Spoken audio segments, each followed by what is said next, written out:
Hi, this is Tom Champoux at the 43rd Annual AMS Broadcast Conference in Raleigh, North Carolina. And I'm here with Cheryl Nelson, the Chief Meteorologist for Storm Pins. And also, Cheryl has a Certified Broadcast Meteorologist designation, so congratulations on that. Thank you. Proud to have that. Thank you. So tell us a little bit about why you're here today and what Storm Pins is up to. Yeah, well, obviously I'm a passionate meteorologist. I have over a decade of experience, and weather is something I've always loved. I've worked in television, and then I kind of branched out to do more work in natural disaster preparedness, and I became the chief meteorologist with Storm Pins. Right. And Storm Pins is a social weather app that really crowdsources weather information, and it's all geolocated, so you can see all the different storm reports on a map, which really helps pull the community together and get that ground truth that's so important during severe weather situations. That's terrific. So tell us a little bit more about what crowdsourcing is. So crowdsourcing, that's a term where basically you get a lot of information from a lot of moving parts. So you have the TV meteorologist, you have the newsroom, you have the viewer, you have local authorities, the utility companies, you have, cops, fire, emergency managers, everybody putting information, and it all comes in together into one place. So Storm Pins is a social weather app. If everybody uses it, everybody gets that information instantly, and it's really going to help anybody during a disaster situation. And so bringing that information together live as it happens allows more people to really benefit from what's going on in a wider area, and the TV stations, it sounds like, have a chance to learn more from their viewers about what's going on during a severe weather event. Exactly. It's a social network for your whole city or your whole market. So everybody really comes together, and it helps you to know where the flooded roads are, where the trees are down, or if you live in an area with lake effect snow, where the lake effect snow is and how many inches or feet have snow fallen.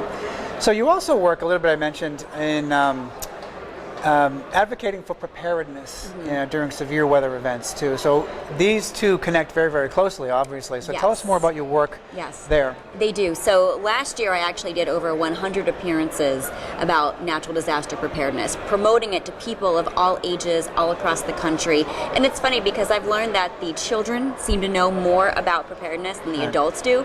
Even something simple like a tornado watch or a tornado warning. And I want everybody to have a family communicated plan. I want them to know their risk, and I want them to build a disaster kit, which includes a NOAA weather radio. I think that is so important in this day and age as well, because your cell phones are not always going to work. They're going to get bogged down, and you have to have a backup method or even a primary method to get those warnings. All right, well, that's great.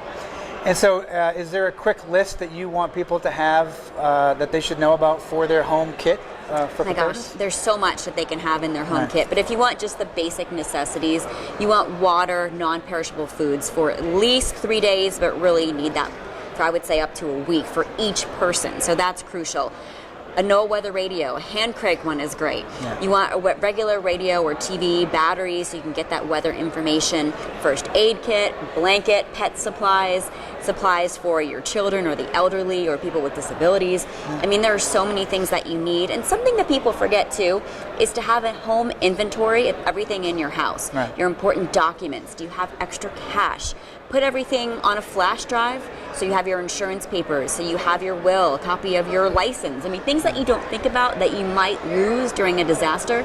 Keep that flash drive somewhere safe so you'll have all of that if anything ever happens. That's really great information. Thank you. So what's the value of bringing that message and that information here to the broadcast conference? What do you feel is important for broadcasters to know when they go back to their stations? So broadcasters, we have that very important job of getting the message out. Here's the severe weather. This is where the warning is. But a big part of that is social weather. And are we communicating? Are we getting out into the public to tell them, this is what you need to do in advance of the storm? We're not just here to tell you, this is the warning, take cover now. Do you have that disaster kit? Have you talked to your kids? If a tornado tore through your neighborhood, where would you meet your family? Do you have an out-of-town contact who you could all call to figure out if everybody's okay?